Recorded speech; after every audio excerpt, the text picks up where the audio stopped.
Zoom that.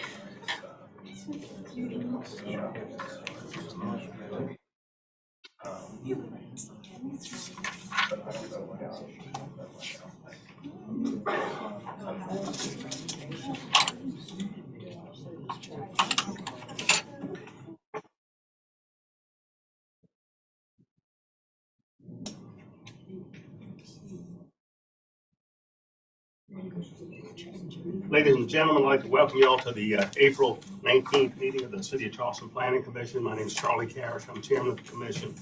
I'm joined by Vice Chairman Harry Losane, Mr. Jimmy Bailey, Ms. Donna Jacobs, Ms. Sunday Lempesis, Ms. McKenna Joyce, and Ms.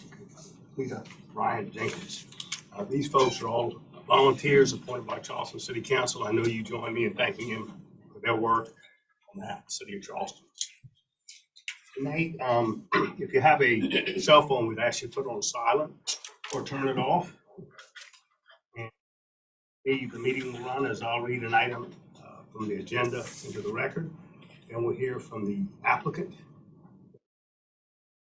support of the application, and anyone that's not support of the application. Then we'll let the applicant answer any questions or concerns that were brought up. At that time, we'll close the public hearing aspect of this, and then the commission members will discuss, make motions, and vote on. Mr. Morgan, can you introduce anyone from staff who will be presenting tonight? Sure. My name is Christopher Morgan with the City of Charleston Planning Department, and Anna Hart in front row will be presenting tonight as well. Philip Clapper is our clerk, and Philip Overcash is helping us run the meeting, and Molly Connor is our annexation coordinator too. And if you like, I'll introduce our group from Clarendon. That's great, and I thank the staff for their work, but if you go ahead and do that, that'd be the first item on the presentation is a presentation from Clarendon Associates about the city zoning code rewrite project. Mr. Morgan. So this is something that, of course, we're really excited about. You all know what's been going on in this coming from the comprehensive plan, that, you know, this is really our biggest effort yet to implement the comprehensive plan, to rewrite our zoning code to be elevation based, to have strong emphasis on affordable housing, on equity, and just creating a much better code and easier to use code. And we've hired a very good firm and group of consultants to do this, and we're very excited about their work. They've been in town for the last 3 days, meeting with dozens and dozens of folks here locally, from preservationists to development community to neighborhood folks. So this is just the start, but we're really excited about what's going on. And with that, I'll turn it over to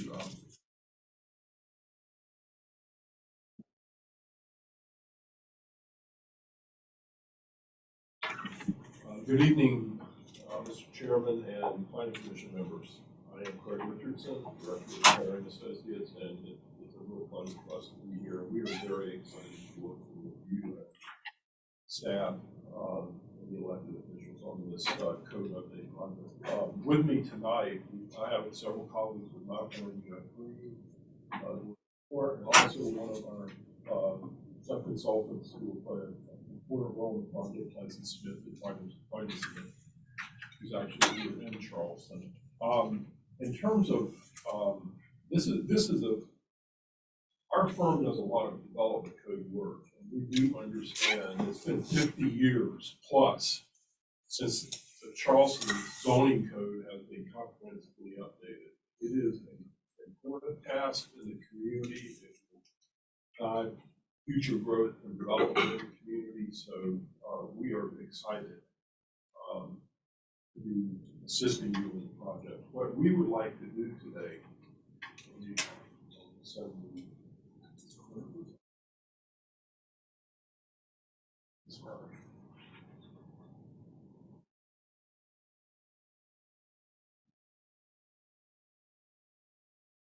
I would just like to take a few minutes initially and introduce our project team. A project like this requires knowledge, substantive knowledge in a number of different areas. Addressing a rising water environment with an elevation-based zoning code is an important goal that was identified in the comprehensive plan. We have brought in some experts in addition to ourselves to deal with that issue. Housing issue is an important issue in any development code update. Transportation issues are also important, whether it be on-street parking, standards, circulation standards, mobility, multimodal mobility issues, connectivity issues. So we have several transportation firms that are also on the team. So I'm going to talk a little bit about the team. We're going to also cover for you the work plan, the schedule. In other words, this is about a 2.5-year project process. And we'd like to explain to you sort of how we're getting from where we are today, really starting this project, to where we will go to have an updated zoning code consistent with the city's objectives for the project, ready for adoption in about 2.5 years. From our experience, it's important to take incremental steps that build on each other as we go through the project. You know, we would love to get your input on these issues if you can answer any questions that you might have. So what we have found to be helpful is we're going to highlight a few issues that have been already identified in your plan in terms of important goals for the update process. We'll take a few minutes to do that, and then we'll turn the floor over to you. In terms of Clarion Associates, we are a mid-sized city planning and growth management consulting firm. Jeff Gordy and I are based in Chapelville, North Carolina. We have offices also in Denver, Colorado. Updating development codes is one of the key types of work that we do. Since the firm's inception in 1992, we have successfully updated over 150 development codes across the country. I'm not going to list all of them, or even just a few of them actually, but a couple of the recent projects I think might be relevant to this project are the update we did in Norfolk, Virginia, which was adopted about 18 months, 24 months ago. Norfolk is the East Coast community that is subject to the greatest sea level rise on the East Coast. We were given a charge of let's rethink our code and let's make this future development as resilient as possible. So we really started thinking about that kind of issue in a zoning context when we worked with them over the process. We've also done a lot of work in South Carolina. One of our recent projects was updating the Columbia, South Carolina code. Again, one that hadn't been updated in about 50 years, which was adopted about a year and a half ago. We've also updated the codes in Rock Hill and Beaufort County and Hilton Head, actually about 10 or 12 years ago. So we were very familiar with the regulatory environment in South Carolina, but we work up and down the eastern seaboard from our office in Chapel Hill and have done this a number of times. We think we've got a great team too. I mean, one of the things that we think is important when we need a lot of expertise on a project like this, it's important to get team members that we've worked with in the past, and we also think have the expertise. They perform well, and we know them, and hit the ground running, and we can move forward together. And I'm not going to spend a lot of time talking about our team members, but we have two architectural design firms, one of the Golden partners who I think you are probably familiar with, because they work on the West Ashley plan and other work in Charleston. The other architectural firm is Union Studio. They are a firm based in Providence, Rhode Island, but the reason that we have added them, they are one of the few firms that has really on and actually have implemented sort of design standards and constructed, building standards to make buildings more resilient along the waterfront. Most of their work to date has been in New England. They will be on our team, and I think an important player. So, I've introduced Tyson. White and Smith is one of our other team members. They will play an important role. They will really focus on the review procedures and on maybe assist us in legal issues too. Blue Cypress is a firm that is based in Atlanta. They have a significant facilitation experience, and then one of the team members who would be involved in that project also worked with us in Norfolk, Virginia, on the resiliency quotient that is adopted in the Norfolk Code. And then I mentioned the transportation firms, with Kittleson and Bill, who have worked with us, and their role will be providing transportation expertise, and hopefully will be providing support on stormwater and environmental issues. That's the team. One thing I would also like to turn your attention to in a project like this, and we found it to be very helpful, is to have a project website. We have designed, working with staff, a project website. The address is newcharlestonstandards.com. Charleston is abbreviated CHS. It can be either be all caps or all small letters, but CHSstandards.com. We had a public meeting on Monday evening. We announced, or we let everyone there know about the website. I think it's important, and it's a great communication tool for a lot of reasons. But number one, we provide background information about the project schedule, and the tasks that we're going to go through, which we'll cover review in a minute. Someone that is interested in the public meetings that we're going to have for the project can sign up on the website and be notified via email. That were the meetings, so they will be notified. There is additional opportunities for input. We have included a survey for citizens to respond, provide us information about what they think are important priorities for the code update.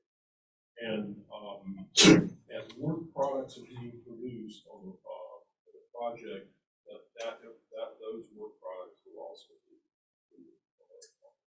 So I encourage you to look at the website. I encourage you, as we go through this project, to use the website to download and review project work products, but also there'll also be comments and input from general citizens on the website. With that, I'm going to turn this over to Jeff because he is going to cover the actual work program and schedule.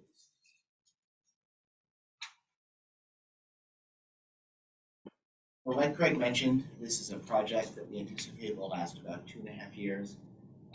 Comprehensively updating a zoning code, particularly one that's as old as Charleston's, is a really significant undertaking. So in order to make sure that we do it carefully, we've developed a 5-task project scope to take us from where we are today to the very end, where hopefully we have a new zoning code that better meets the city's goals and objectives. So we're right on the left here, we're in task 1, project initiation. This is where we really do a deep dive into your current regulations and your current plans. We've reviewed your zoning code, we're reviewing all of the plans that have been completed in the city plan, the land and water analysis, all of those plans we're analyzing. And we're also out here speaking with you, speaking with members of the community in the public meeting. And as Christopher mentioned earlier, I'm meeting with lots of members of the communities, neighborhood advocates, as well as members of staff who work with the zoning code day in and day out. And we'll actually be coming back for another meeting to do a little more work and also meet with some elected officials as well. So this is a really important step because we use this to better understand the challenges that the city's facing and to try to get a sense of what sort of goals you want the new zoning code to help the city accomplish. So after we're done with project initiation, we move on to task 2, which is development of the code assessment. So the code assessment has 2 parts.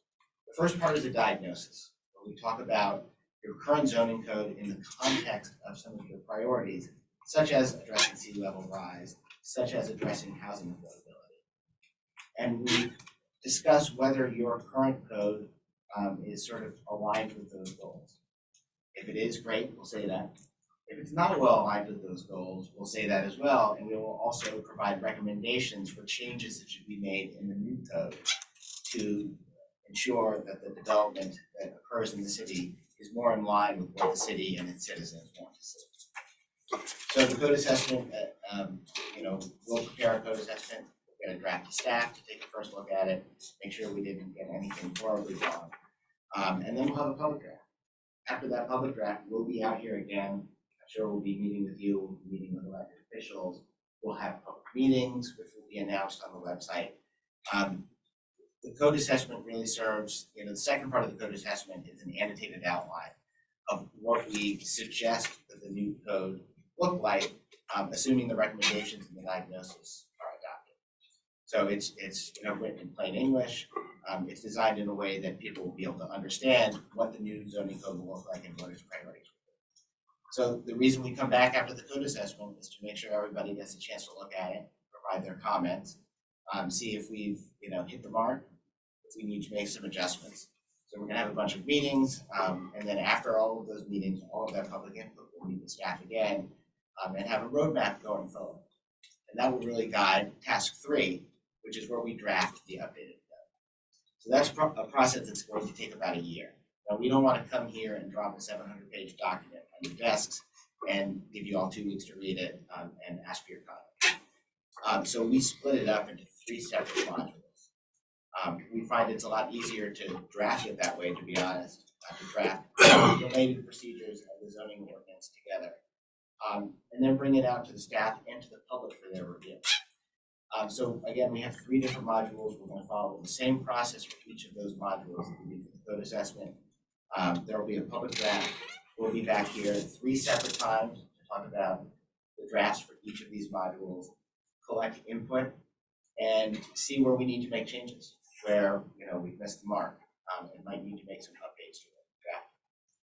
So the goal at the end of task 3 is we'll have provided 3 drafts. We'll have gotten drafts of 3 modules.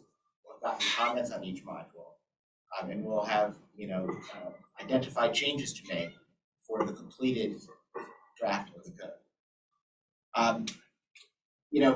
A code is a very complex document, lots of interrelated provisions. So we think task 4 is really important. That's the testing phase. We're going to work with staff to identify 4, 5, 6, 7 potential development sites in the city. Now, these can be vacant sites. They can be sites where actual development has been proposed. It could even be sites where there has been recent development, but we want to see how the code performs. And we look at each site from 2 perspectives. What could be developed under the current regulations, and what could be developed under the proposed new regulations. And that really gives a good sense as to whether or not we're meeting the goals that the city has established for its new zoning code. Most of the time, we have to make some modifications to the draft code, and that's what we'll do after the testing. And again, as with every task, we'll be out here getting public input, meeting with y'all to try to make sure we get as much input as possible. After the testing phase and all that input, we'll be taking all of the input we received from task 3, all the input from task 4, and that will be integrated into the complete version of the code when we get to task 5, where we provide a public hearing draft of the updated code. So this is a version of the zoning code that's complete and is ready to go to you and to the elected officials in the adoption process. So I'm going to turn it back over to Craig to start with the project list. Yeah, as I said, we'd really like to get any input that you have, any questions that you have. Before I start though, one of the things we have found helpful in other projects is maybe sort of highlight for you some goals that we have already identified particularly in your plan, recently adopted plan that are going to be important in this project. One thing that we have found is the policy direction we get in plans or any other policy documents related to development and land use are really important. But we also like to talk to the community, and we like to hear from the community, are there other goals? We've got direction from the plan, but is there anything else we need to do? And that's what we've been doing for the last 3 days, a cross-section of the community. One thing I can tell you is it's very, I don't want to say it's interesting, but in the experience that we have had today, there does seem to be support in the community for the policy directions and the planning document on the big issues. Highlight in the slides, but one of the first important issues with respect to a goal for this project will be to develop an elevation-based zoning code that addresses rising water issues and hopefully sustainable development practices in the code. Based on the experience we've had, and we'll be obviously be evaluating your context in great detail. We will be evaluating the land use regulations, and clearly, for example, in the experience we have in Norfolk, there were some regulations restricted development in the most vulnerable areas. We place some limitations that we could.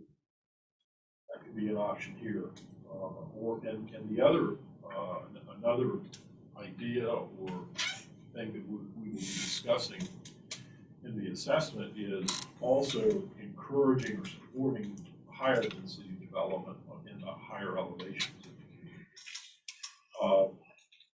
Other practice that other communities are started using today is providing incentives for restoring and mitigating natural systems to better absorb, to better address water rising issues. In other words, use your natural systems to the extent that you can. And then, and this was it was interesting. It was an issue I had not thought about until we did this work in Norfolk. An issue that was important in Norfolk because they were getting a lot of flooding.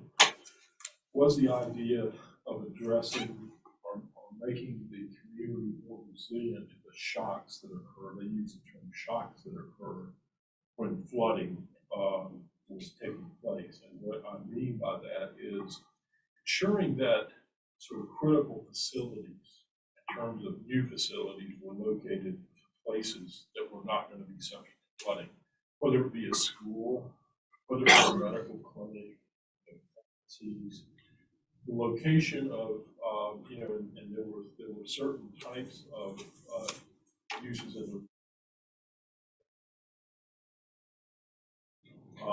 to deal with electrical outages when they. These are just thoughts. These are ideas that we. Another thing is, it's actually the next slide, is developing new standards, elevation standards, or new construction standards to make building new buildings more resilient. The issue is also thinking about how to apply or include standards for redevelopment occurs to ensure those buildings are more resilient when than they are today. And then also one issue that we are also going to have to deal with is what kind of rules are we going to establish when buildings are damaged in the future? Resiliency requirements are going to be included in those buildings. So those are just some of the ideas, but it's been very clear, it's clearly set out in your plan, but also in the meetings that we have had today, there's been some strong support for this idea of, yes, this is an issue that needs to be addressed in the code update. Another issue that needs to be addressed in the code update is making the code more equitable. It's interesting, the American Planning Association has developed, they adopted an equity in zoning guide or policy guide, and it's been about 3 months ago. They talk about what is important. Certainly we'll be using that as a guide. Our firm actually did a lot of work on that policy guide. But things like ensuring that that the process, the procedures are fair to, and all elements of the community are notified about potential development applications when they are reviewed, but also have an opportunity to speak. Looking at your subsidies and districts to make sure that they treat all elements of the community equitably. Another issue that is so clearly identified and included in your plan is to provide and incentivize for affordable housing. This is also a very important issue. It is an issue that's, quite honestly, many communities across the country are facing this issue today, because certainly post-COVID, providing a greater diversity of housing options, increasing the supply, that is the availability, ability, land to develop a more diverse set of housing options is important. And then also, you have some incentives now in your code, in your development code, but actually looking at strengthening those, being more aggressive, trying to ensure that the affordable housing that's constructed in the community. 3 or 4 other objectives that we want to talk about, Jeff,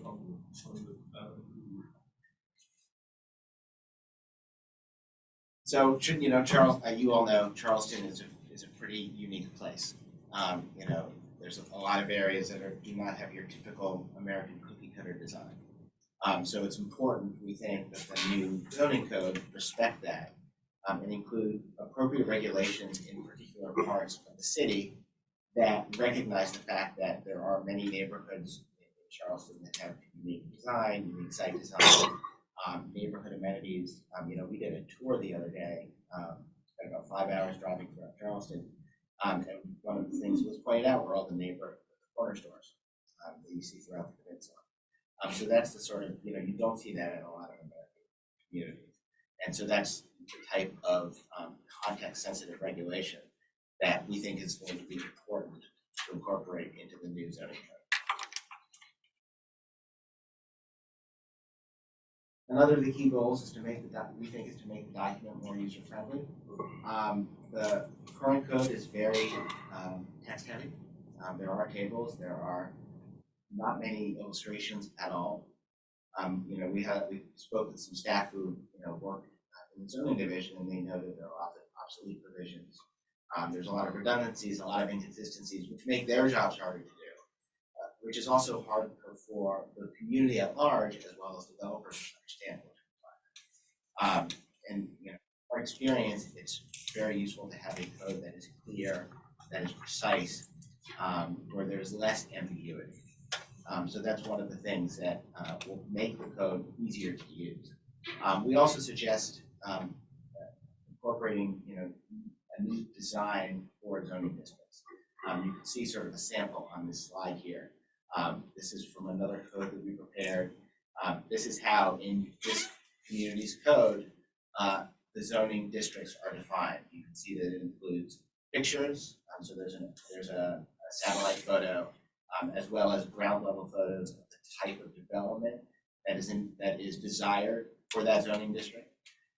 Underneath there's a table which lists the dimensional standards that apply. And on the top right of that page, you can see a dimensional drawing that is key to the table, which shows that what the development will look like, should look like in the district, given the dimensional standards that apply. So we think that's really useful in making a zoning code a lot easier to use. Lots of other things to make it easier to use. The zoning code is 50 years old. There's a lot of changes have been made, and those have generally been tacked on to the end of different articles. We think there's a real opportunity to reorganize and reintegrate a lot of these codes. I won't mention everything on here, but just making a clear document with clear language, well-defined terms goes a long way towards making a document easier to use, as well as a nicer page layout, which uses boldface, which uses drawings to make the reader's eye sort of go to the right place. Modernizing the zone districts. So we've taken a look at your zone districts and spoken with folks. We all have a lot of zone districts. It's not clear that all of them are necessary. So we're going to take a really deep dive, see where there are zoning districts that are no longer needed, see where there are opportunities to consolidate zoning districts, see if there are new zoning districts that are needed to support certain types of development. There are areas where the zoning districts that apply on sort of older neighborhoods that were constructed decades ago, that a lot of the uses are non-conforming because they don't allow types of other uses that are in those neighborhoods. So we're going to take a close look at that and try to come up with something that better suits the city's needs, as well as updating the uses, make sure that they're all well defined and logically built. And finally, we'll go through all of the development standards, so the standards that apply that regulate how a site is designed and how it looks. So things such as on-street parking requirements, landscaping requirements, tree protection as well. There's a couple priorities that we see. Make sure that there are as few barriers to infill development as possible, and also to make sure we review the development standards through the sustainability and equity narratives that Craig talked about earlier, to make sure that we're keeping those front in mind as we look at the standards. So we'll look through all the development standards. We just have an example up here, parking availability and circulation. We'll go through and update the parking standards to make sure that we're not oversupplying parking, and update site and building design standards to make sure that there's good pedestrian and bicycle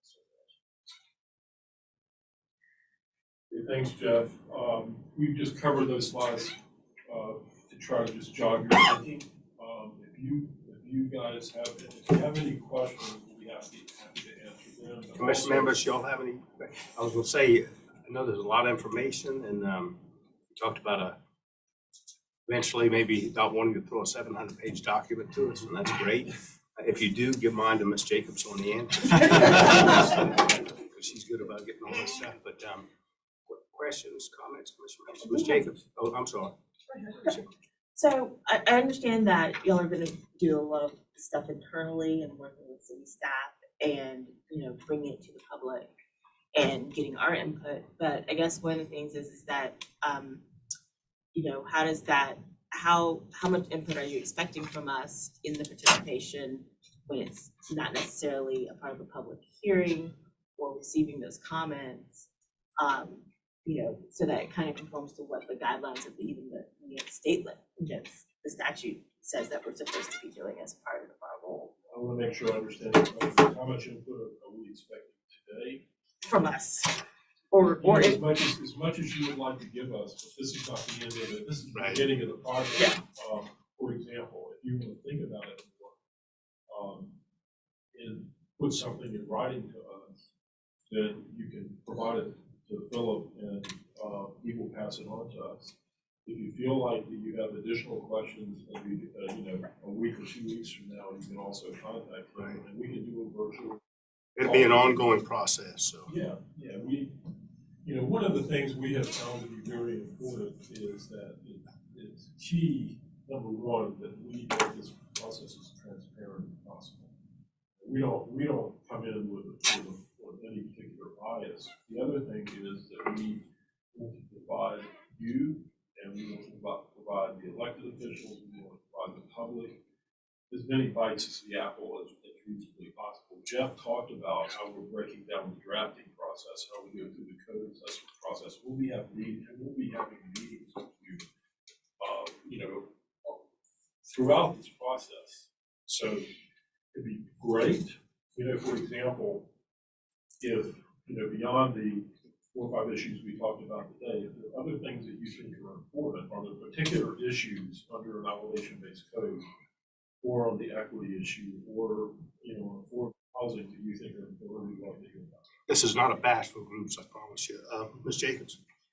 I attended your launch on Monday, and I wanted to commend y'all because I went right home and pulled up the website and distributed it to somebody, and this meeting was announced on the website already, so that was kind of nice to see.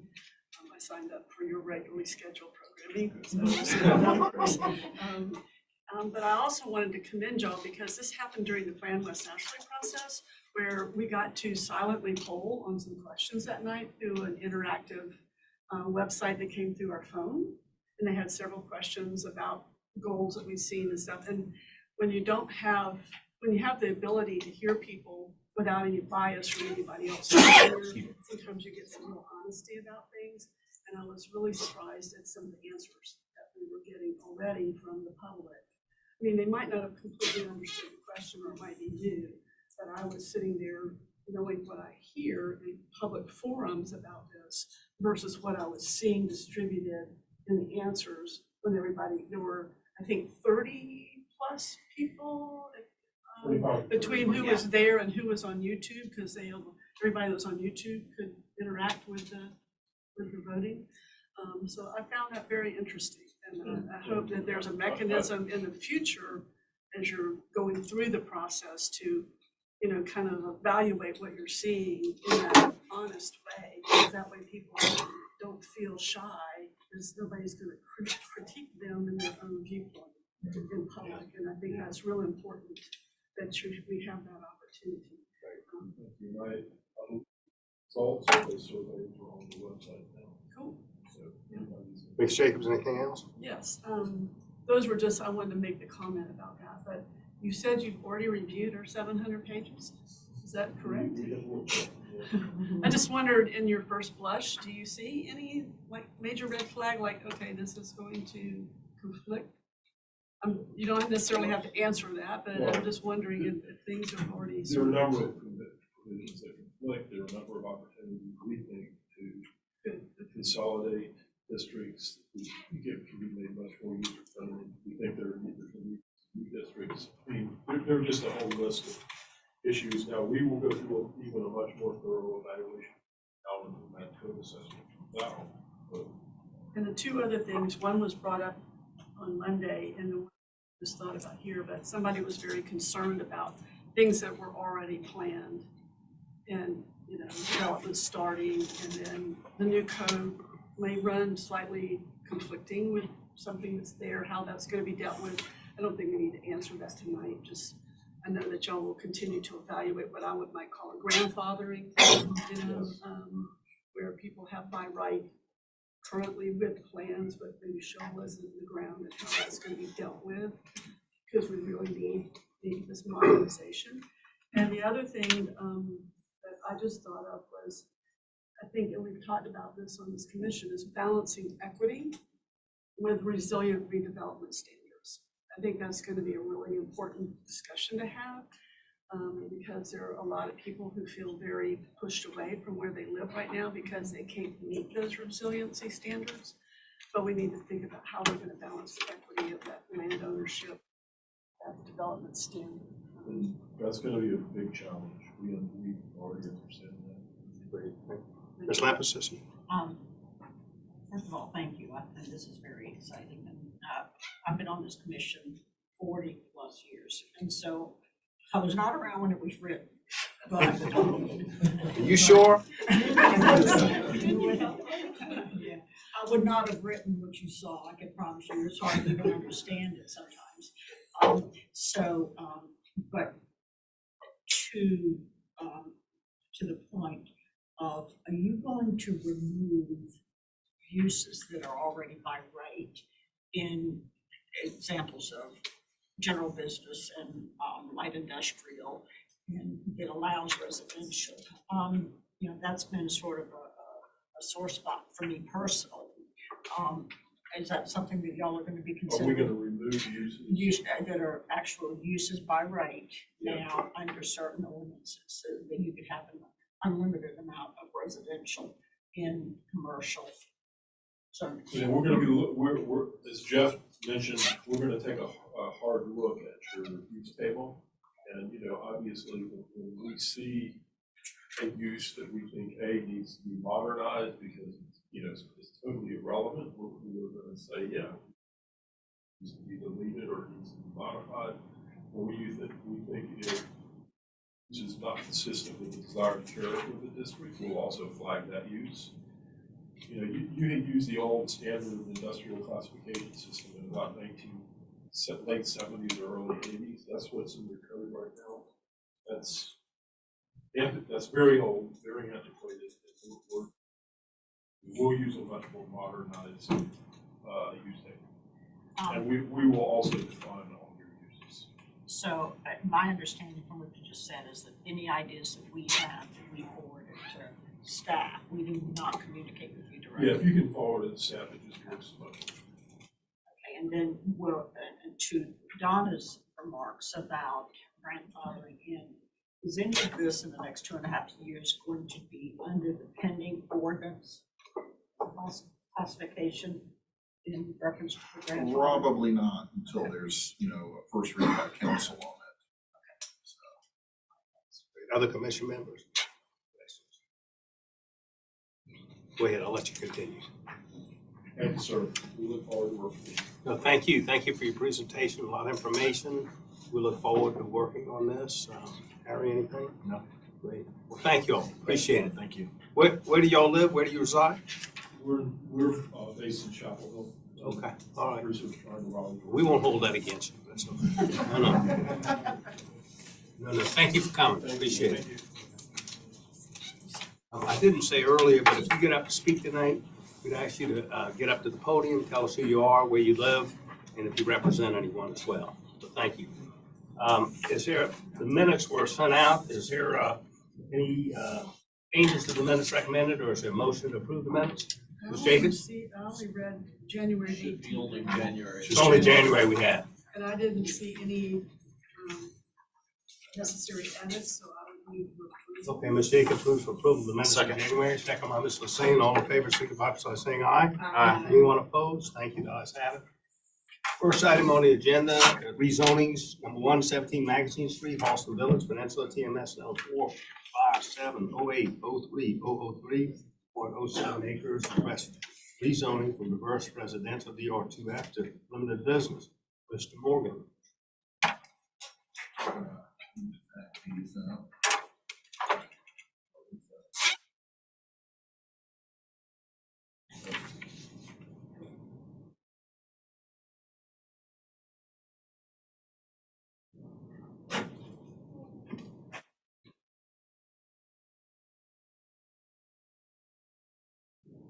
All right. So, this is a property in the Charleston Village neighborhood that is nearby to the Old City Jail, which is being renovated. And we've got an applicant who is involved with the Old City Jail who has a proposed and his property that's up for sale, and they are interested in zoning to a limited business nature, limited business category from DR2F. And it is in the midst of a whole mixture of uses. I know from a zoning map, it looks like it isn't quite as mixed as it is. But the reality is, while you do have the public housing that is across the street and some housing that is on Logan Street here, You also have the types of uses that are a mix of uses that are gonna be going on in the old city jail, that it's under renovation for now, from office uses to some other commercial aspects. Parking areas for that facility. Got more parking in this area. There is a limited business zone property here that has a commercial. There are some other commercial aspects of the property on the corner here. This is in, as I said, the Charleston Village neighborhood. It is just between Franklin and Logan Streets. So these are, pretty small scale residential streets, and the desired intent here is for kind of small scale commercial use. But it would be a use that would not fit in the DR2F. I'll have to show you some other pictures here. In our comprehensive plan, it is under neighborhood, which, neighborhoods include a mixture of uses. And limited scale commercial uses are uses that can be appropriate in a neighborhood in the right context. I think this is going to be one of those situations that it is the right context. This is the property, and you can see parking that goes on adjacent to it that relates to the old jail and some other uses in the surrounding area. There's other parking that's already here, on-street parking along the streets. Of course, King Street is just a block further to the east. Yes. Here's an image of the property. It is a classic Charleston single. Of course, we've seen a lot of those in the city that have converted well to commercial uses. And of course, it would be under BAR jurisdiction for any exterior changes. So that always gives us a level of comfort with any commercial use that's in the BAR jurisdiction. Here's a view. You see the parking that's to the east of the property here. And the image of the street with the housing across the way. And here is the property from the west. Again, another parking lot is on this side of it from the west. So it's kind of an outlier here. We pulled up just a Google map that looked at what are some other commercial uses in the area. And of course, you've got the Worthwhile shop that's here. There's Robert Mills Manor across the jail. There also is a commercial use down here at Queen Street Grocery in this location here. Here's an aerial image of it, and those same retail use. The funeral home, which is now gone away, and this property is up for sale. And then Say that again, the funeral home. yes, the Building. Fielding? and it's been up for sale, and I think you all may be seeing a Okay. zoning change on that coming soon. But I think there may be a offer on that property. Fielding. Judge Fielding died. So clearly, some things have changed in the neighborhood, some good renovations are going on. And given the neighborhood recommendation from the comprehensive plan and the limited use on the site, I think we feel comfortable on this. I'm sorry that in your packets, we didn't have a comparison with the DR but it is a similar residential density to the limited business. They're both 19 units an acre essentially. The biggest difference is that the limited business does allow, a cafe, something like that. Hours of operation are limited from 7 a.m. to like 11 p.m. I'm not sure if that's the hours that would be late with this particular business here, but it is definitely much more neighborhood scale than some of our other commercial categories that we have. I know that there was some discussion about potentially commercial transitional. The problem with commercial transitional is if you have outdoor dining, you've got to have your outdoor uses within 150 feet from residential use, and that would bring it within close proximity. It would not be able to meet that standard in this location given the proximity of the residential use. So y'all recommend support. Yes. Thank you. Is the applicant here? Come on up, sir. Tell us if you'd like to speak. Tell us who you are. Thank you. Yes, my name is Jonathan Oakman. Say your last name again. Oakman, live here in Charleston, on the peninsula. OAKMAN? Yes, sir. Is your family here a long time? Columbia. Okay. I grew up in Columbia. Okay, just curious. He's a former city staff member. So. Okay. So I'm with Landmark Enterprises. We're the company developer out of Mount Pleasant. As Christopher mentioned, renovating the old city jail.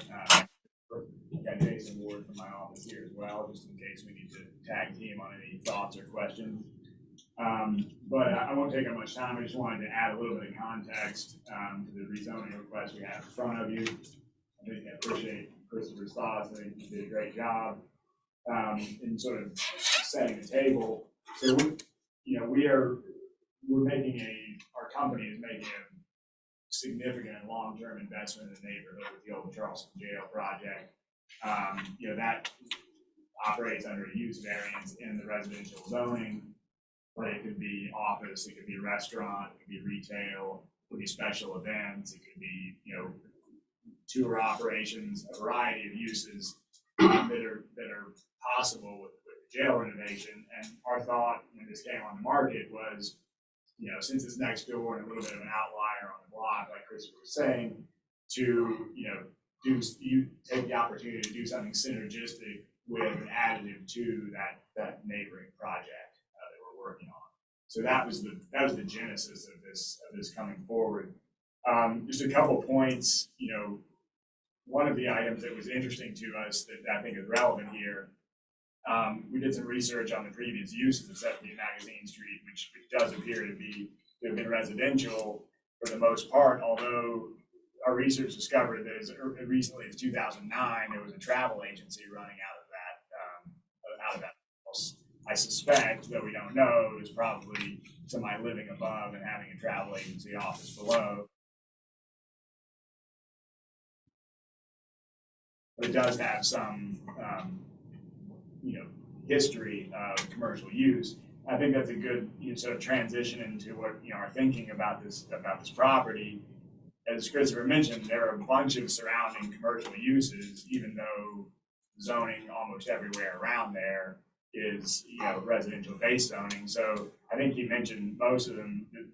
On one side was 17 Magazine would be the old city jail that we talked about a while. On the other side, past the parking lot, is actually a multi-tenant office building on the corner of Logan.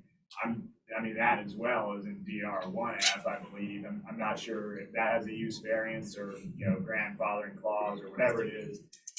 Second State Coffee, Queen Street Grocery are about a block away. They're the same. A lot of these businesses are in the residential area. I think that goes to Christopher's point about the neighborhood context. And we feel that the uses that we're contemplating for this property would fit quite well in that sort of neighborhood-friendly commercial type use.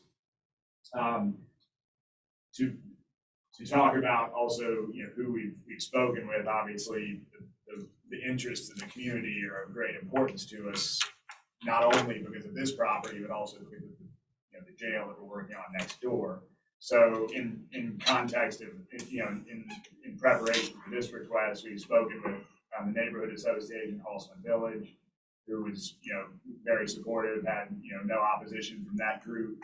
We've obviously talked to the Charleston Housing Authority and are working closely with them on our Old City Jail project. They actually wrote a very supportive letter for this Magazine Street rezoning, which unfortunately came in too late to get into the packet, but we've been in lockstep with that organization on everything we've been doing in the area. They're obviously a key neighbor of ours.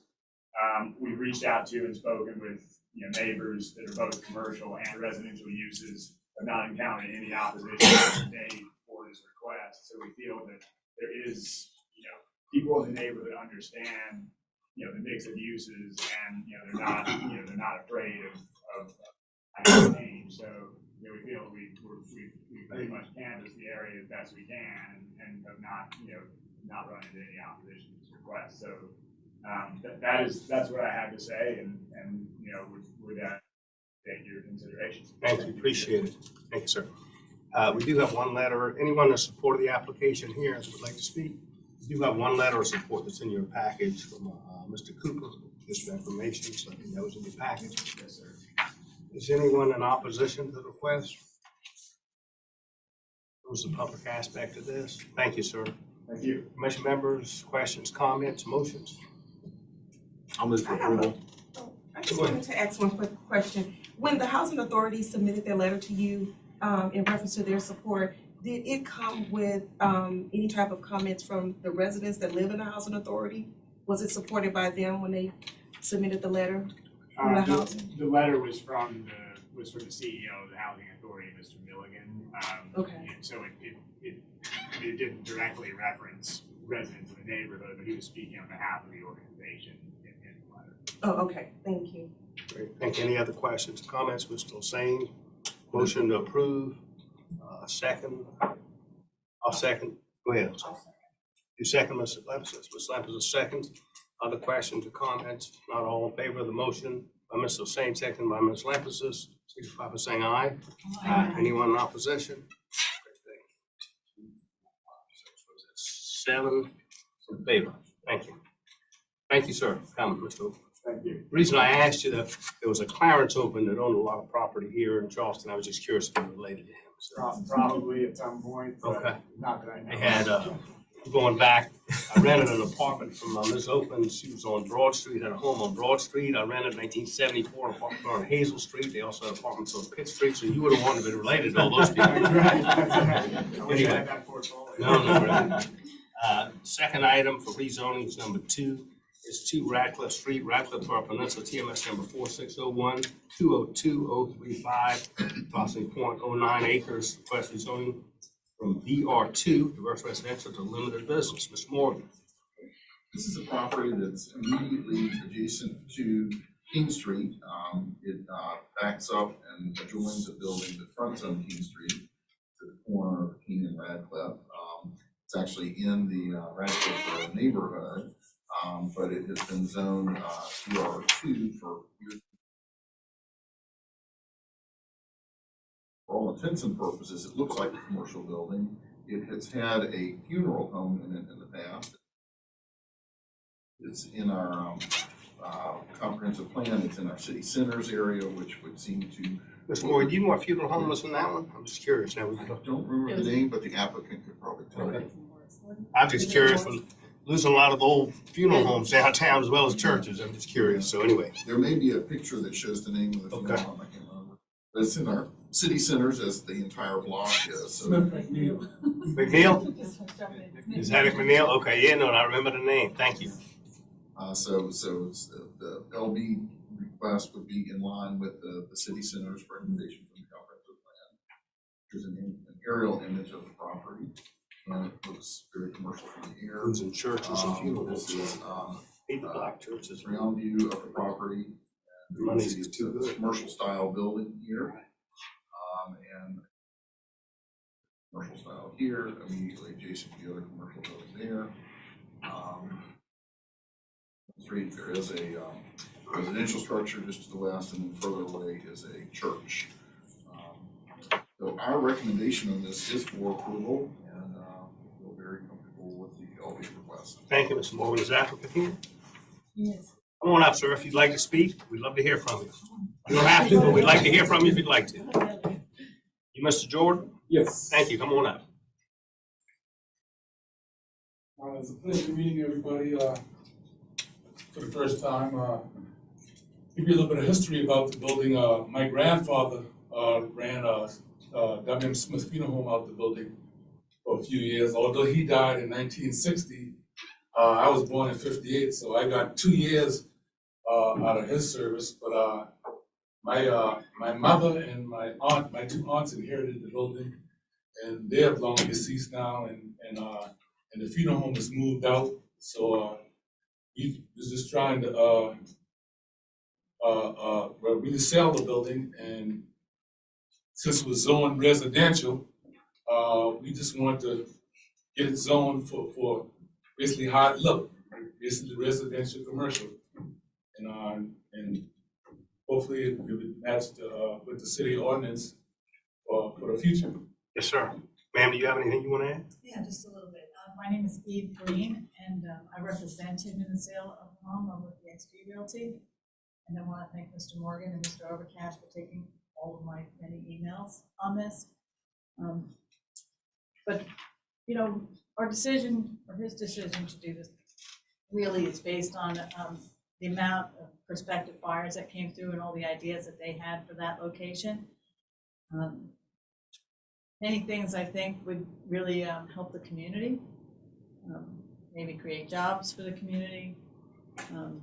There was educational facilities, things like that might benefit the community. I feel like it's in more of a commercial location. In fact, before it was a funeral home, it was a dry cleaners way back, I think before 44. I did speak to the neighborhood president, I think it's Henry Golak, about it. He was all in favor, anything that wasn't a bar, he said he was excited about. A bar or a hotel? Exactly. And, I've been talking to Mr. Right. Cash, Mr. Morgan, and so that's. Thank you. Thank you both. Anyone like to speak in favor of this application? Is anyone in opposition to the application? And there were no public, there were no comments on public comments, so. I just have one question, so. I rode by the property, and it's definitely commercial. This is gonna be a good rezoning, I will support it, but I did notice it was very close to a church. And I just want to ask the question on the record, is the usage and limited business conflict at all with its close proximity to that church and this graveyard? At least in our codes, it wouldn't. Okay. Is there alcohol issues around the church or? ABC, state ABC, agency, but all that. it's Not center. I Not just center, wanted okay. to make sure, Right. I just wanted to make Right, sure thank we you. voted on it, just because it's Yep. so close to the. It was so far, you got the funeral home by the church, right? Anyway, who moved? Ms. Lapis just moved, second by Ms. Harrison, is that correct? Great. Any other comments? If not, all in favor of the motion, signify by saying aye. Aye. Not any opposed? Great, thank you. And, Mr. Jordan, Mr. Green, thank you for coming. Appreciate it. Good luck with your property. It's a good piece of property. Next item on the agenda, subdivision. Number 1, River Road, Swigert Boulevard, Swigert Landing, John Zalty, MS number 312-000000050, approximately 55.08 acres. Request subdivision concept approval, new CCDS District 9 Elementary School. Mr. Morgan, I think this is the one we had, Ms. Harp, I guess this is what item we had, we tabled. Right, great. You go ahead, Ms. Harp. Thank you. So this is the property on River Road and Swigert Boulevard. The applicant is requesting approval for a subdivision concept plan. The proposed use for the parcel, for one of the parcels, will be a New Charleston County School District Elementary School. The property is owned conservation, and it is in the neighborhood district. Again, what we're looking for right now is a subdivision concept plan, lines on the land.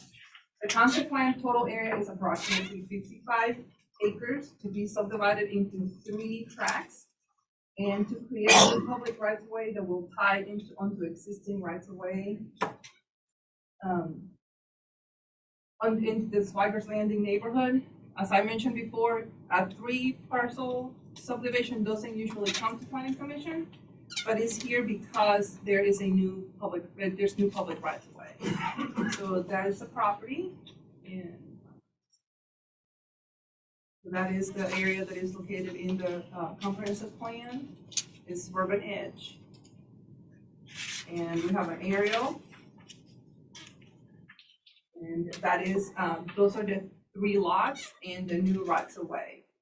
So the removal of trees was reviewed and approved with conditions by the Board of Zoning Appeals I designed at the meeting a couple months ago.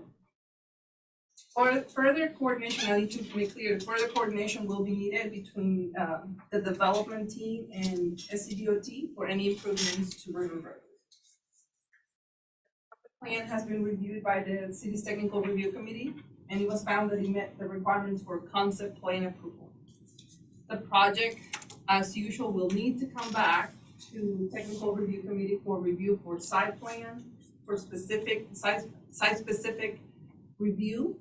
It will come back for road construction plan review for the road, and it will require a preliminary plat for the subdivision of the lots. So it will be reviewed multiple times by technical review committee. And based on the TRC approval, the city recommends approval of the concept. Great, thank you, ma'am. And I want to point out that there was a lot of comments here, but I think me and Mr. Morgan discussed, a lot of the comments had to do with not really the subdivision request, it's more about school. Need for the school. or Right, right, things like so that, not really which are what we really pertain to. material Right, great, thank you. Is the applicant with us? Yes. Come on up, young lady, and tell us who you are. Good afternoon, board chair and members. My name is Jasmine Shaw. I'm executive director for capital programs with the Charleston County School District. Joining me tonight is my supervisor with also the Charleston County School District, Mr. Jeff Barrowe. He's chief operating officer. Also, we have hired Brownstone Management Group to help manage our projects. So Frank Copeland is our project manager, and he's with us as well. You're gonna hear also from Mark Clancy. He's our architect representative tonight. He's with Clancy and Wells, as well as Sebastian Davis. He's with ADC Engineering, and he is our civil engineer.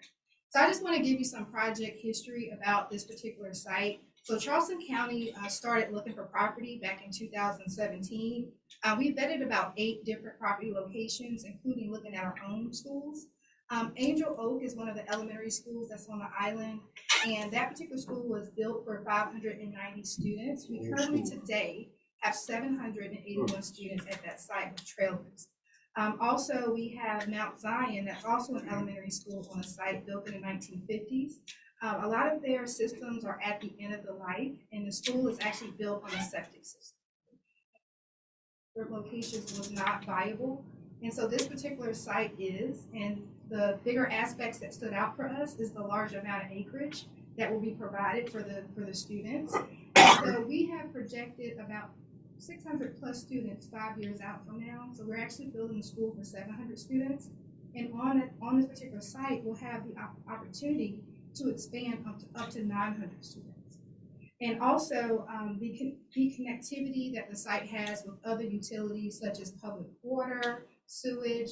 Obviously, there's neighbors in the area and other neighborhoods. It can be a school that students can walk to, they can ride their bikes, and really be a neighborhood school.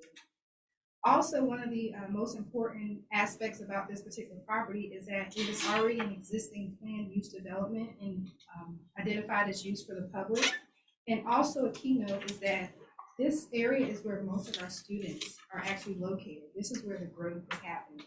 So if we were to put a school anywhere else on the island, that would be more students on the road having to travel to a new location.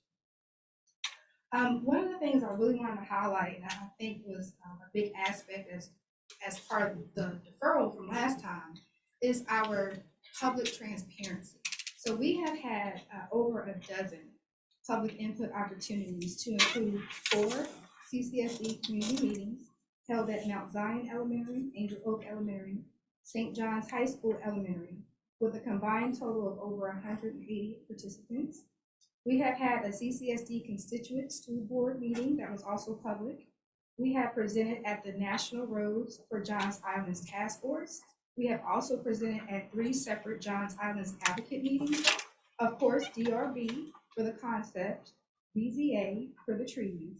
We've also had 3 individual neighborhood outreach meetings, and we actually look forward to continuing our conversations with the neighbors. These neighbors in particular are those that their driveways would be extended as a part of the new roundabout that you see north of the property. We have also had, of course, 2 planning commission meetings. The different forms of communications that we have had included mail, certified mail. We have had emails, door knockers. We have sent media advertising for news, Channel 2 News. Facebook, YouTube, school social media platforms, Charleston County School District website, and more. And again, I really want to highlight that we look forward to continuing our communication with our neighbors and stakeholders. And so the next person that you'll hear from is Mark Clancy. He's going to talk about our overall project development thus far. Thank you, ma'am. My name is Mark Clancy. I'm an architect here in Charleston. And my passion for the past 30 years or so has been K-12 school design. And there's never a perfect site, but this site is a very good site for school development. It's zoned for a school. Normally, we are actually having to get a variance or get special exception to place a school in location. This property is large enough, it's zoned properly, if you're in place. It has a wonderful wetland on the south side of the site, which we think would be a wonderful opportunity for the students in the school. When we first started the project, Oh, another thing is there's lots and lots of grand trees there, lots of dense vegetation. We're gonna have to mitigate some and move, and, you know, replace some for the actual school and the roads, but there's so many trees there that we think there's just natural buffer opportunities that we don't often see on sites like this. We immediately realized that we need to be fairly tight with the school footprint. We're going 2 stories, sometimes we go 1, but right away we said we need to go 2 stories. We need to push the school as far south of the property as we can, basically provide as much space and distance from River Road and from the area to the north. We actually rotated the school so the entrance is actually facing south, facing the wetland areas, and also facing the residential neighborhoods. Another great aspect of this location is connectivity and the opportunities to be able to get students walking, riding bikes, and even having very short drives from the neighbors in these subdivisions adjacent. We're creating the east-west road that's kind of a type 1 road that's part of the PUD that is going to be a kind of a traditional 2-lane road with parallel parking on each side, with trees on each side, and with sidewalks on each side running this way. And we just are kind of creating a traditional school that many of us have had experienced when we grew up. The benefit also of going south like that is the buffering. We're proposing play areas here, large detention ponds here, and then buffering that occurs just south of 75 feet of buffering that occurs just south of River Road, as well as potential buffering north of River Road. The other advantage of being tight and compact and hugging the ground with that school footprint is it enables us to have car drop-off and stacking space on the west side, bus drop-off and stacking space on the right side, all on property, without having all that stuff happening basically off property and congesting other residential and subdivision roads. That's just a summary. I kind of repeated a lot of what I said last time, so I'm just going to keep it brief. Thank you, sir. Appreciate it. Wanted to introduce Sebastian. He's going to tell you, I think, a little bit about what we've done since we were here last. Great. Thank you, sir. Sebastian Davis from AEC Engineering. Like Jasmine mentioned, there were a lot of outreach meetings in which we met with the community and took a lot of public comments and took that back to our office in combination with our design team and looked at a lot of different scenarios to improve the site. A lot of it went beyond what was required by the city's stormwater design and planning and zoning. We looked specifically at what we could do to take a lot of the stormwater and go beyond what you currently see now.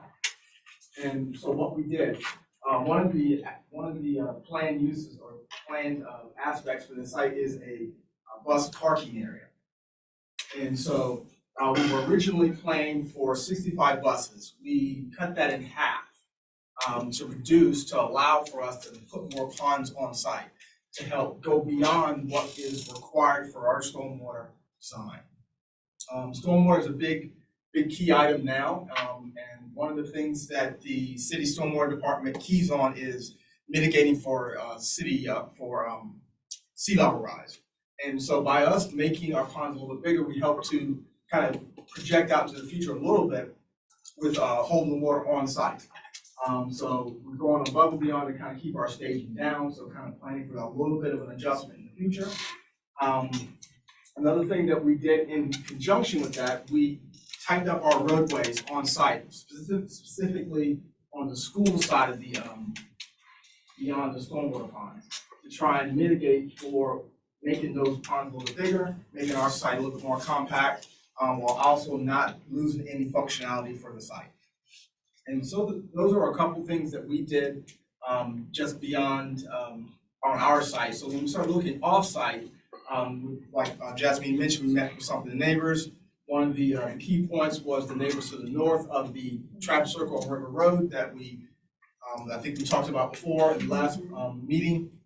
We moved the traffic circle on site to allow more for a buffer between the neighbors to the north. We moved the traffic circle approximately 54 feet south, which allowed for the River Road to remain intact during the construction of that roundabout, which would not impact River Road at all during the construction, except for at the very ends where we tie the roads in. That would help, obviously, you talk with some of the neighbors about the traffic concerns on River Road. So by us constructing that traffic circle on site, and minimizing that impact, we wouldn't have any impact until the very end when we shift all the traffic over.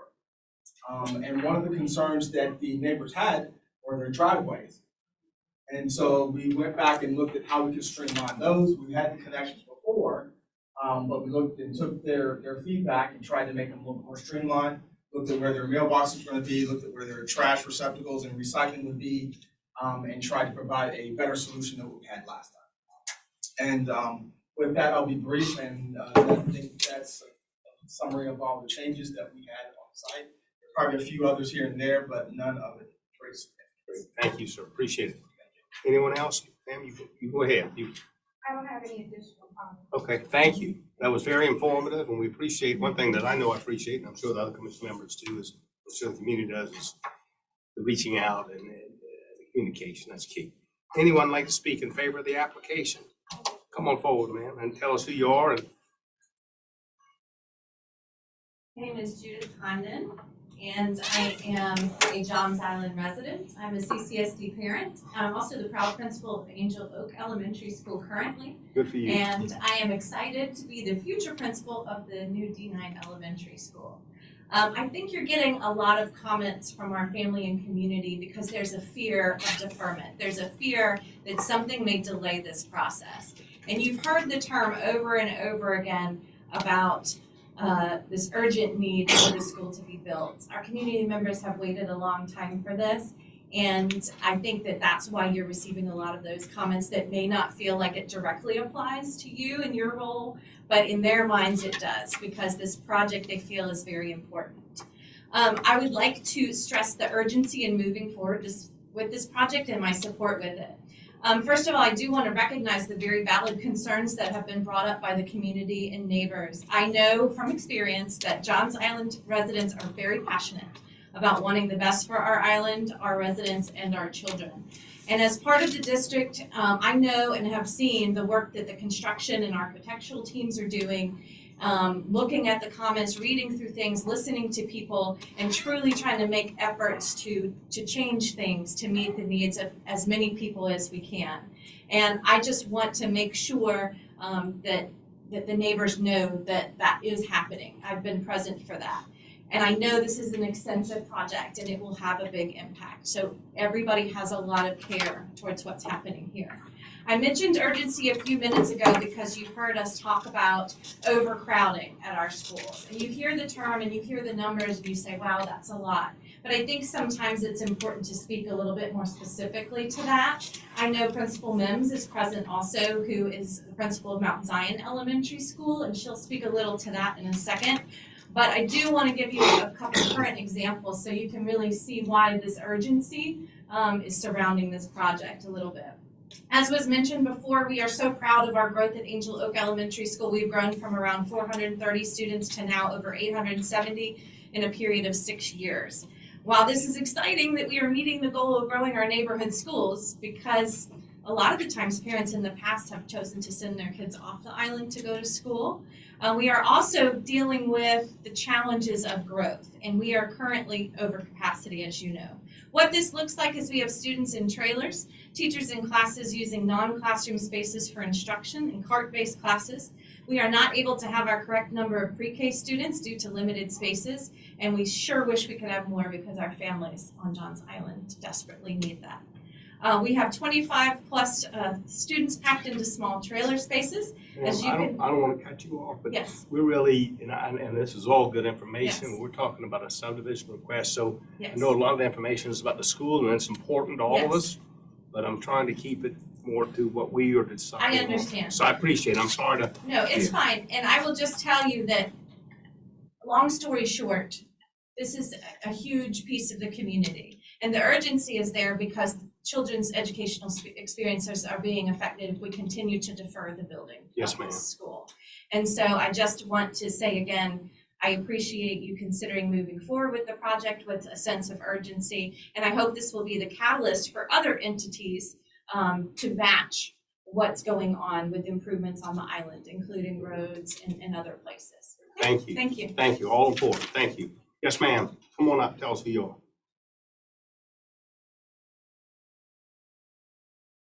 I'm Anna Mims. I'm the principal of Mount Zion Elementary on Johns Island. I'm also a CCSD parent, but I'm a West Ashley resident. So I deal with the traffic every day when I drive to and from school. So I really understand those concerns. That being said, I think that this is a really good plan, and our students deserve, and our community deserves, an excellent facility for all of our students on the island. Right now, there's a big difference for the students at Mount Zion versus the students at Daniel Oak. And this plan expands access and opportunity and equity for all students. So I'll keep it brief. I could give you all the reasons that Mount Zion is Well, we're really being interested in the replaced, but stuff, the I'm technical, gonna- yes, so thank you. I'm not going to. No, So I just- appreciate it. I appreciate it if you would support moving this forward. And thank you for coming forward and being here tonight. Anyone else in favor of the application? If not, anyone opposed to the application? Yes, ma'am, come on up, tell us who you are.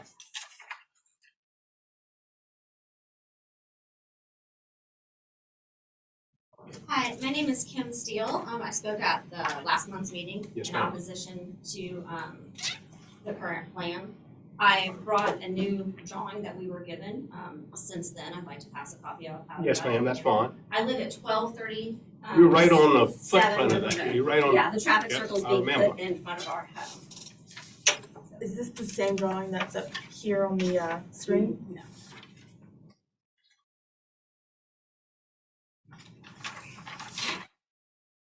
And I think from a staff standpoint, we do want to caution the planning commission that this is a little bit out of the purview of the subdivision Right, class. right.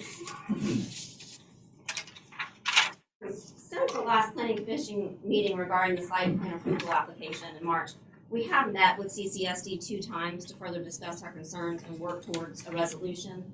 The second meeting was due to the fact that the first meeting was scheduled during our children's spring break and our neighbors were unable to attend. I do appreciate the time CCSD, the engineering company, the construction company, the architect company has given to us. I truly do. There is a need for a school on Johns Island, without a doubt. I'm not opposed to that. I'm not opposed to the new school. I don't love this location. It's coming, and that's not what my issue with this. They did answer some of our questions, and they did reduce the bus lot, made some changes to the retention ponds and stuff like that, which we do appreciate.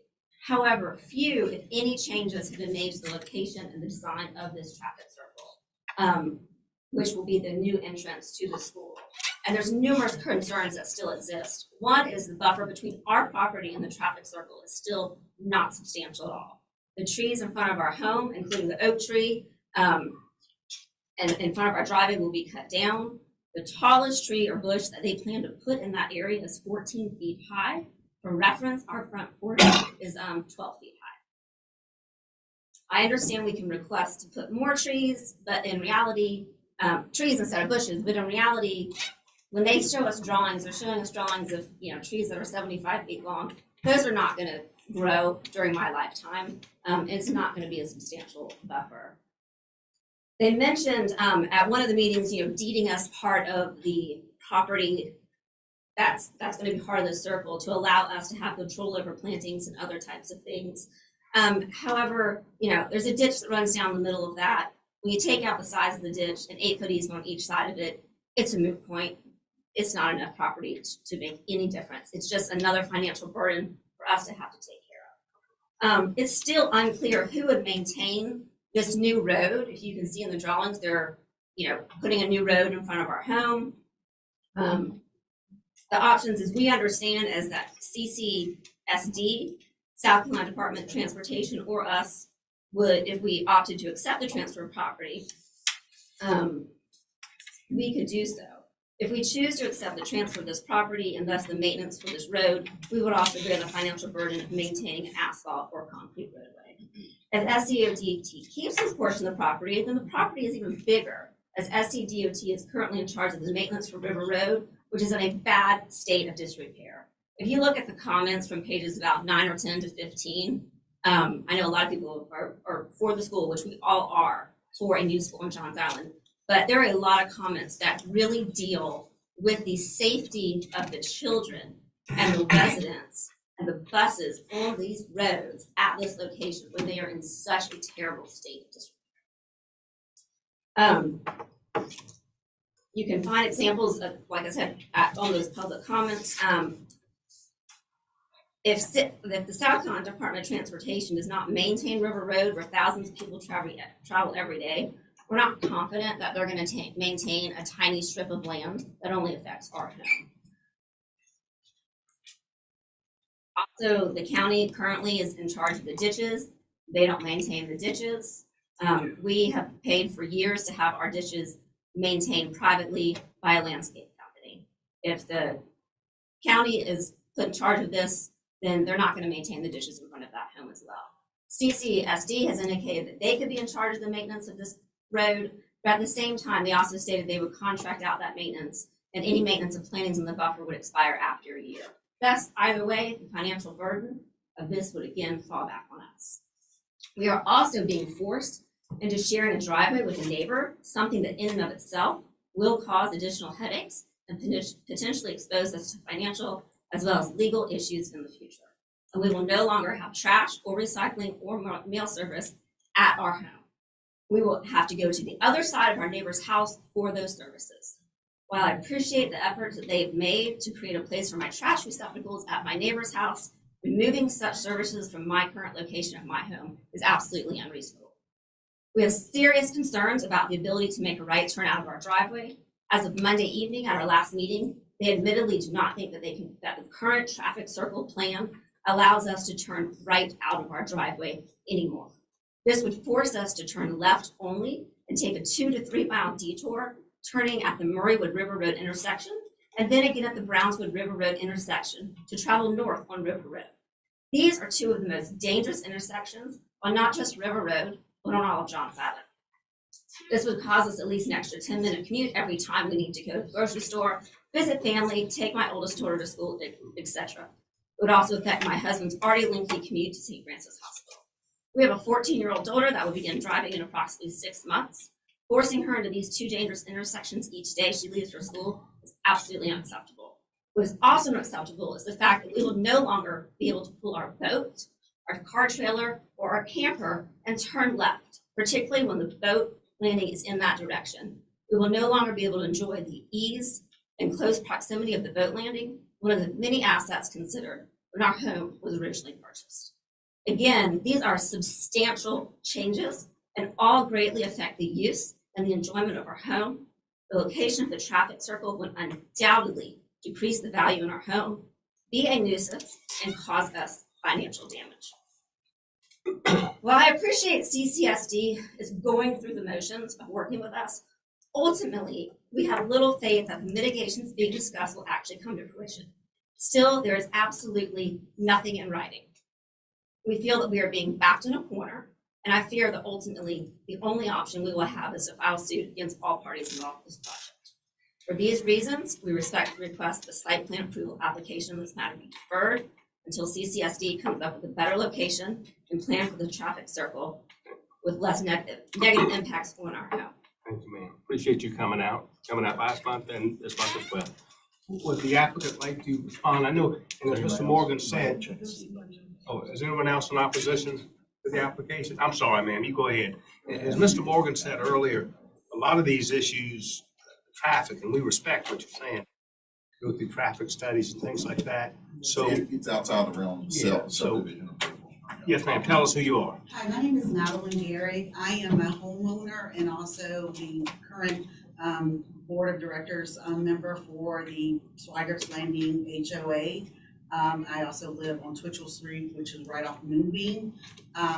We have concerns from our neighborhood, and I first want to thank everyone for allowing us the opportunity to speak. I also reiterate and appreciate the accommodations and the mitigations that have occurred thus far. And as mentioned by the CDC, or excuse me, the school board here, that I'm not so much in favor, or excuse me, oppose the school being built, but we oppose the plan for the route of traffic coming through our neighborhood. We understand that that's only the only feasible option. However, as mentioned, we too would like it to be a neighborhood school where children can walk safely or ride their bikes safely to school.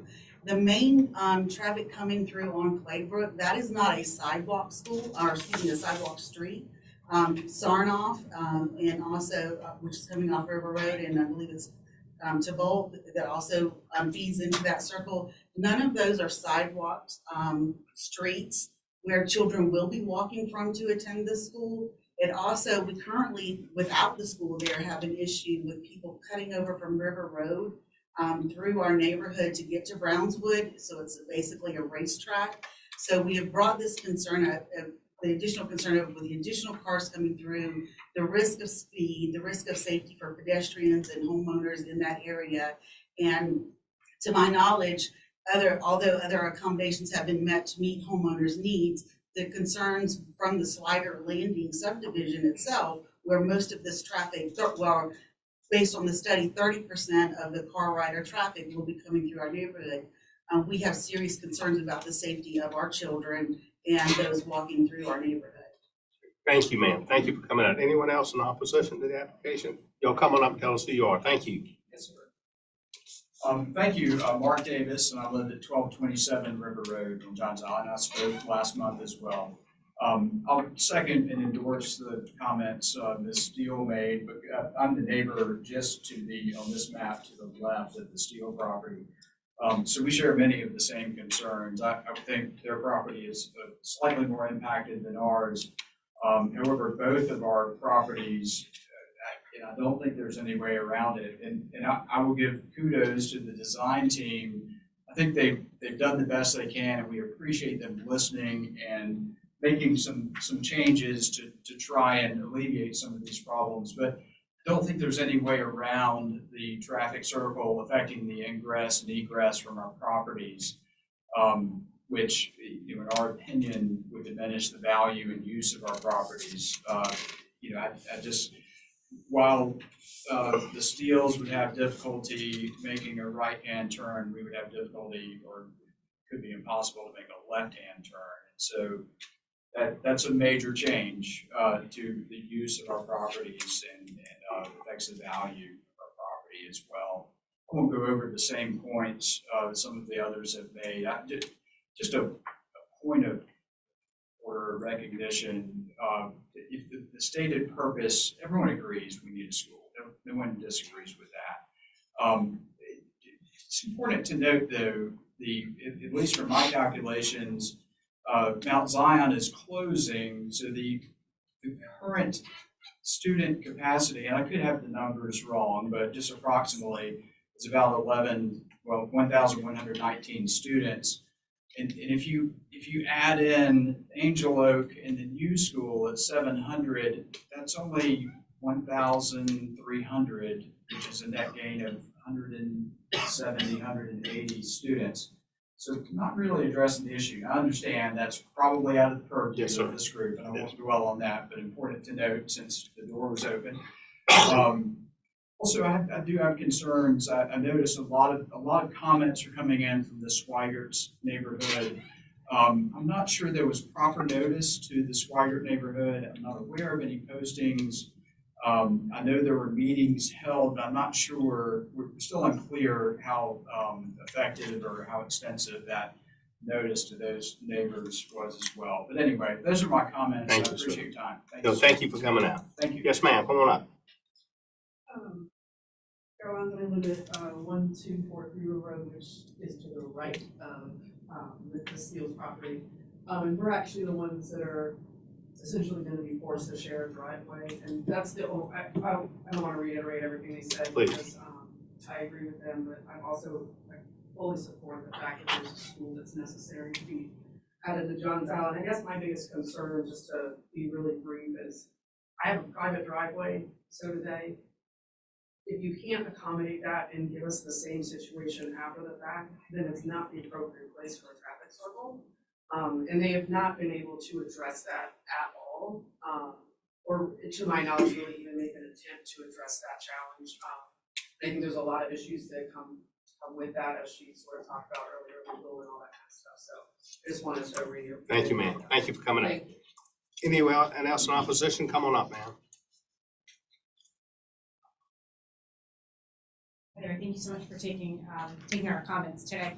Michelle Ballinger, I live in Swigert. I am actually the last home on Moonbeam. We purchased the home, and perhaps we should have done a bit more due diligence, but we purchased the home because it was at the end of a road. and there wouldn't be any traffic. We see how that's gonna work out for us. That aside, just, again, so we moved to the area because we have an infant and, you know, love being around family and we're ecstatic to be here. At the same time, you know, the principals mentioned earlier that, you know, the overcrowding of the schools, what about the roads? If you are on any, and I don't recommend this, but on any Johns Island group on Facebook, all you hear about is traffic.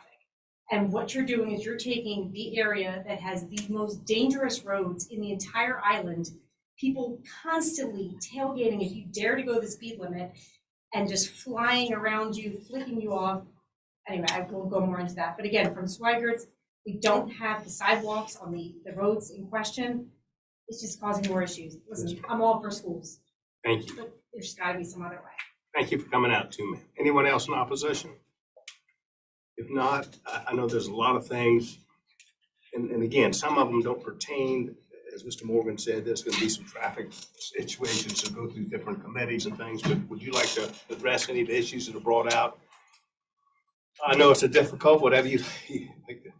I had some, but I'm not gonna go over them in relation to the roads, but I will say that buses are indeed already on River Road, and we as Charleston County School District think that this project is one of the best projects because the school operates traditionally Monday through Friday. Right. And on the weekend, the community indeed will benefit from a roundabout, slowing down the traffic on River Road, entering into the roundabout, you know, as we talk about roads. Seems like the issue seems to be these driveways in question, and I know that there's an answer for that, and I'm not asking you right this minute for that, but.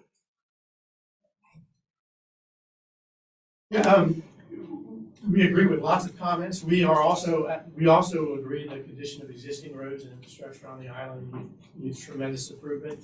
We would be supportive of speed bumps at strategic locations, other roundabouts at other locations, improvements of drainage on other sides, particularly on River Road. We know that we can do a good job on our property and the property around and the areas around it. That's sort of all we can control. Right. And we also have difficulty, and I know it doesn't come across well as we're discussing River Road and the buffers and everything north. The reality is that's a state-owned road. We have to be very cautious in how we say and present things because we ultimately need approval for them to do what we want to do. And the state doesn't like to say, yeah, the state doesn't like to say yes to many things. Yeah, we just can't, you know, we outlined 3 options, extensions of roads. There are other options. There are different ways to do the buffers, different ways to address utilities, the culverts. But we can't say definitively and sign a contract that says this is the way it's gonna be. Right.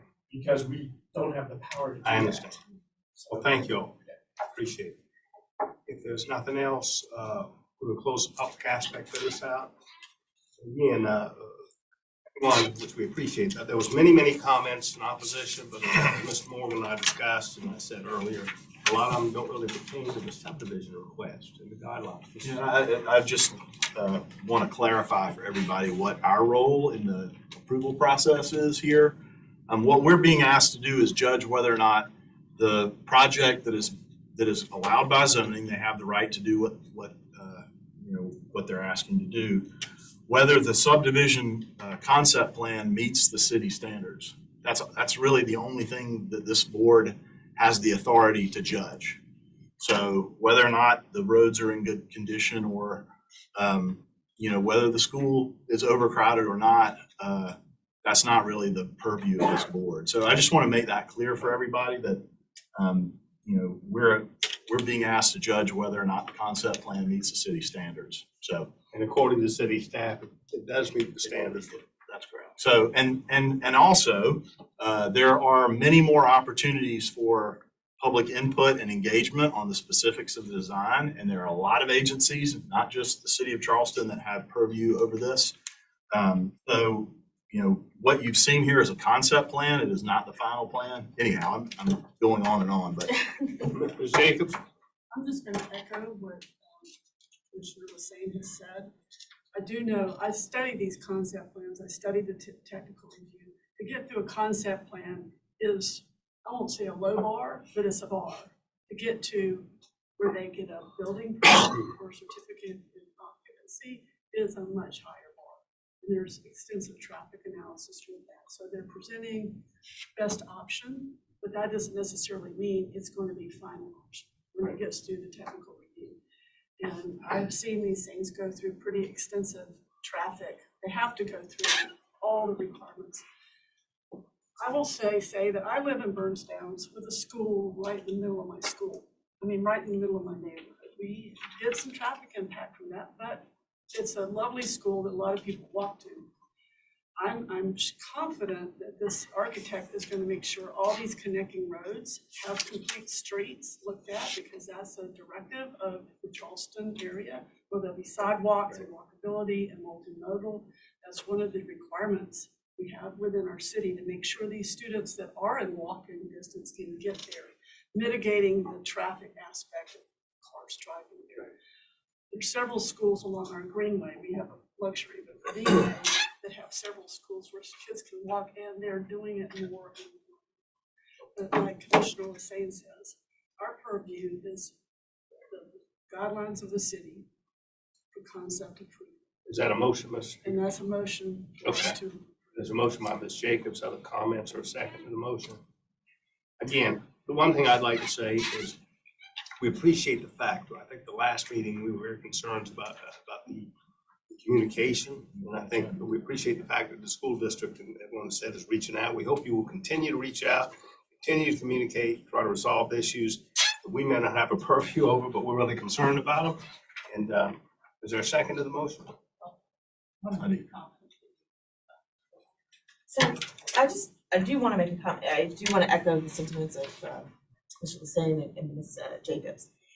And I did read and I did hear your comments that you all made, but I also read the comments. And like you said, Charlie, there were some things that were germane and some things that were not germane. And one thing that as a commission that we've been trying to really reiterate is say that public comments that come over this new system will be given equal weight. But it's hard to give comments equal weight when the names and addresses are obscured. And when people show, and so the transparency of that is important to us as well. And also the integrity of the system is important as well. And so I do think that even though we've made those comments a part of our public record, I would like to make sure that it's clear that comments that are sent as anonymous or obscure would not be would not have any, will not weigh, be given any weight. Thank you. So there's a motion by Ms. Jacobs, seconded by Ms. Lymphosis. Am I right? No, I have a comment. Oh, go ahead. I'm sorry. No, I mean, I think, I understand where our purview is, but I would just like to send a strong message that, you know, in doing this school, we really should not be taking, and with 50 acres, I have to think that there's a better place for a drop-off.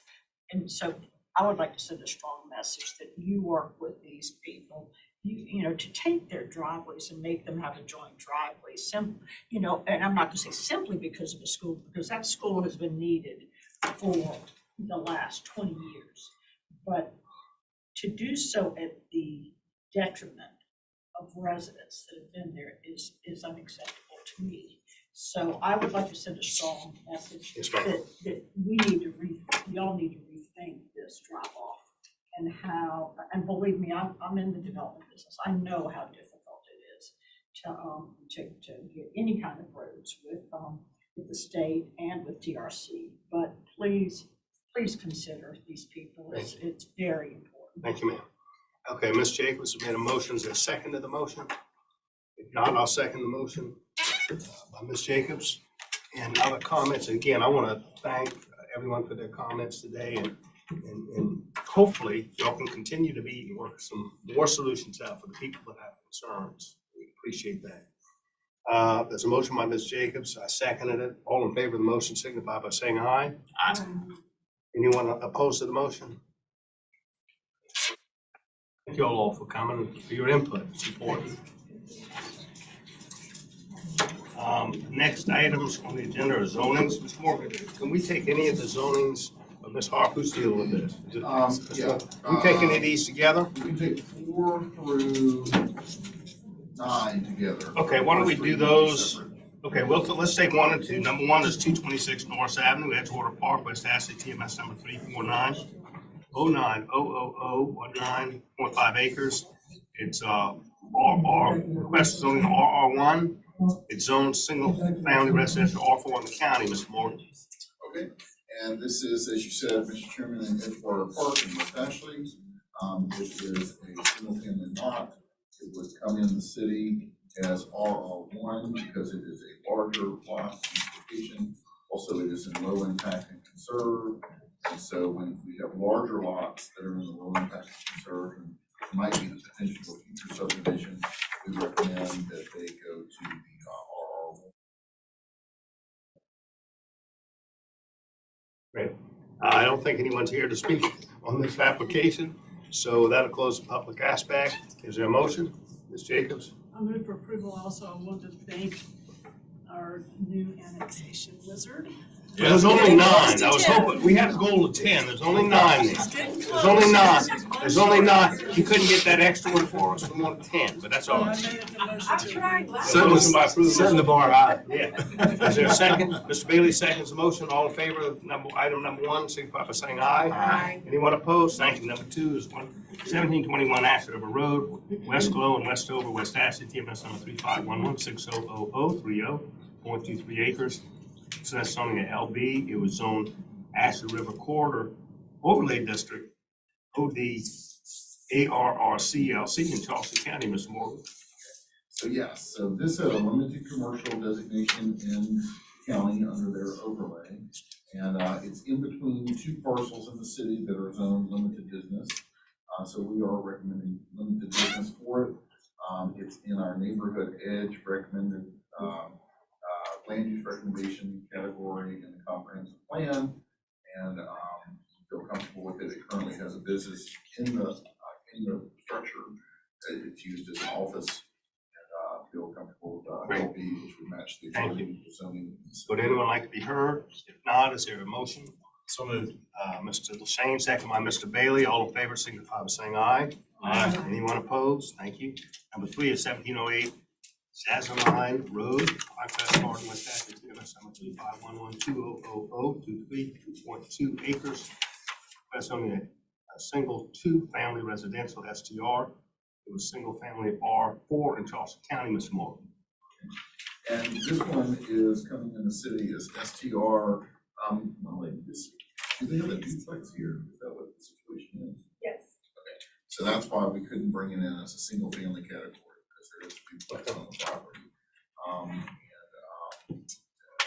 Our suburban category, so the 4 to 8 dwelling units an acre is in line with the STR designation. And here's the image of the property.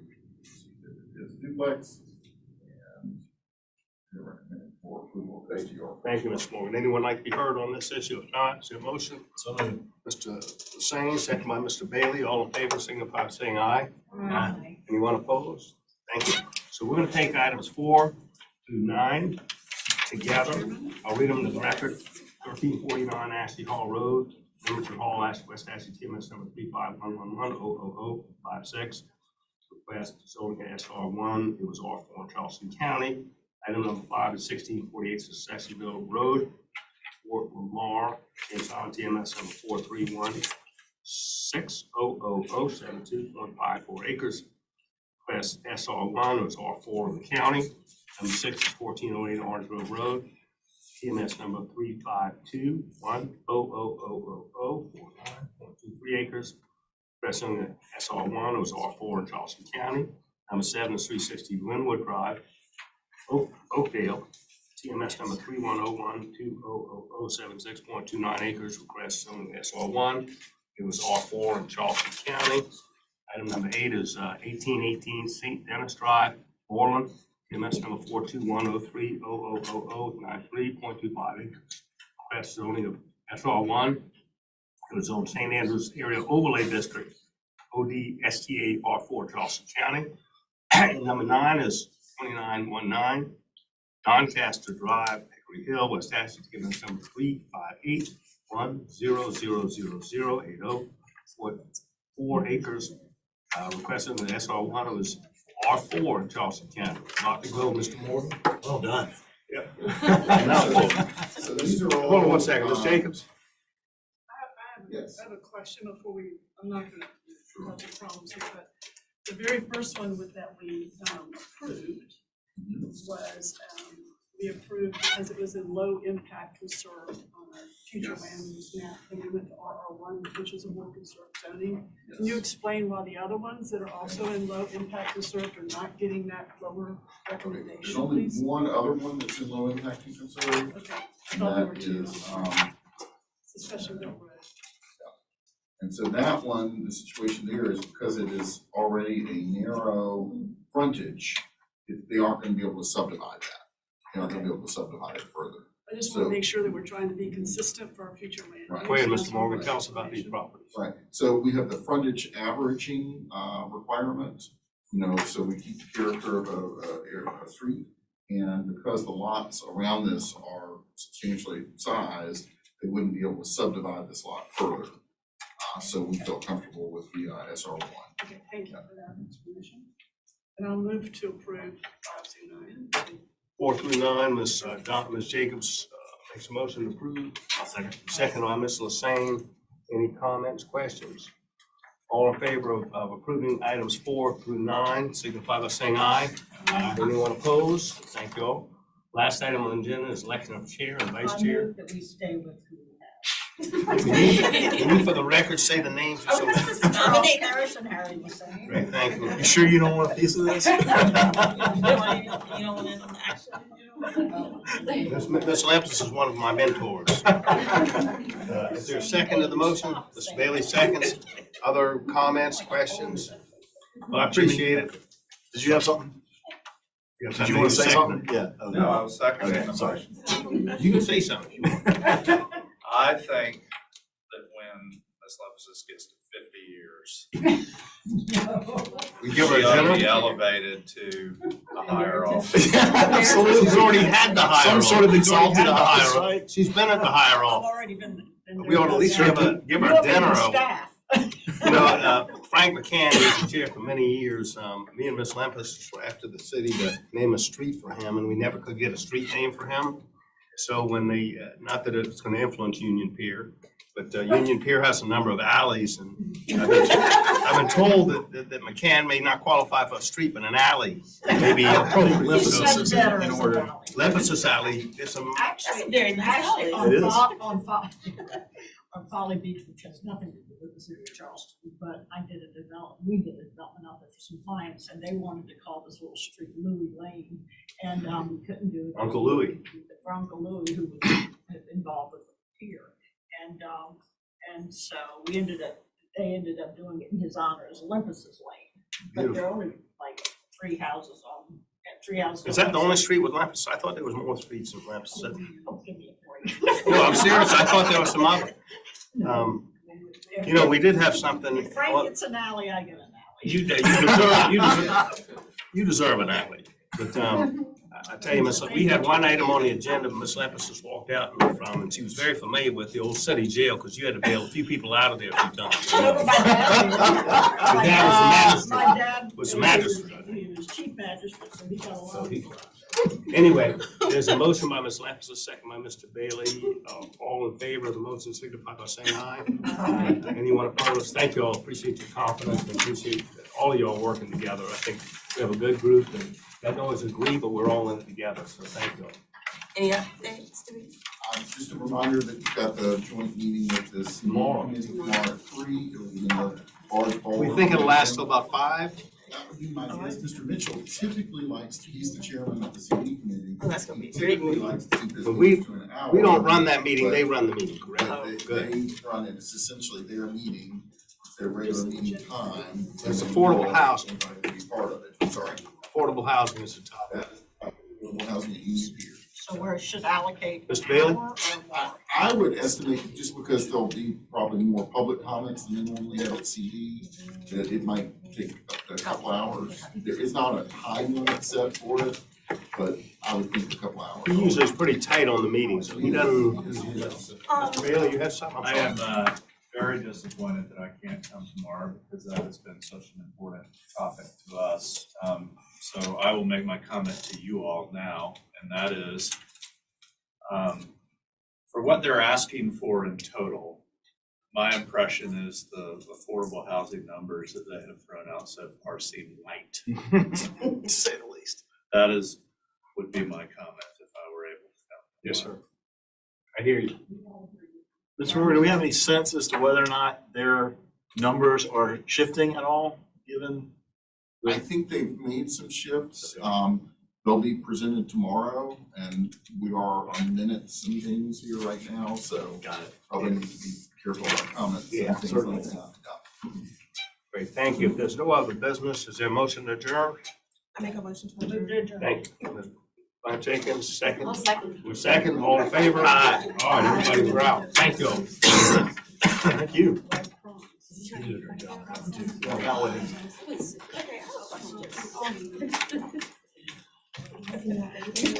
We're not being recorded. Appreciate it.